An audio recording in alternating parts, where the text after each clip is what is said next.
Assalomu alaykum barchaga. Qisqasi bugun biz Bobur Arenaga keldik. Yana muxlislar ham shu yerda ishlayapmiz. Hamda eng asosiysi qaranglar, yangi bu reklama ishlar ham yangi bo'lish kerak ekan. Bobur Arenada 1-oktyabr kuni alohida qabul qilamiz. O'zingizlarda hammalar xabari bor. Mana bu yerda o'ni muxlislarga e'tibor berayotgan bo'lsanglar, har bitta reklama alohida reklamalarni bu OFK tomonidan o'chirilishi kerak ekan. Shuni o'chiryapmiz.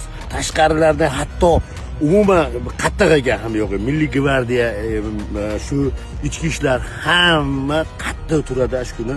Shunga bir sizlardan bir iltimos qilaman. Kuch birlikda, hammamiz kuch birlikda, bir kishi hamma uchun, hamma bir kishi uchun bir qattiq ishlaymiz. Endi Andijon jamoamizga endi e'tibor beryapsizlar. Birinchi marta Bobur Arenaga chet ellik komandasi kelyapti. Bunda biz zo'r qilib o'tkazishimiz kerak. Hatto fayllar tutatadiganlar ham mumkin emas ekan, lentalar ham umuman mumkin emas ekan. Bu yerda o'ziga yarasha talablari bor ekan. Kimki tutatib yoki kimki lenta o'tadigan bo'lsa, ichki ishda bu yerda kameralar bor yoki ushaladigan bo'lsa, jarimalarni o'zingizlar to'laysizlar ekan. Shuning uchun iltimos qilamiz, hech qanaqa unaqa narsalar kerak emas. Hatto formalarimizga ham qaraydi ekan shu kuni.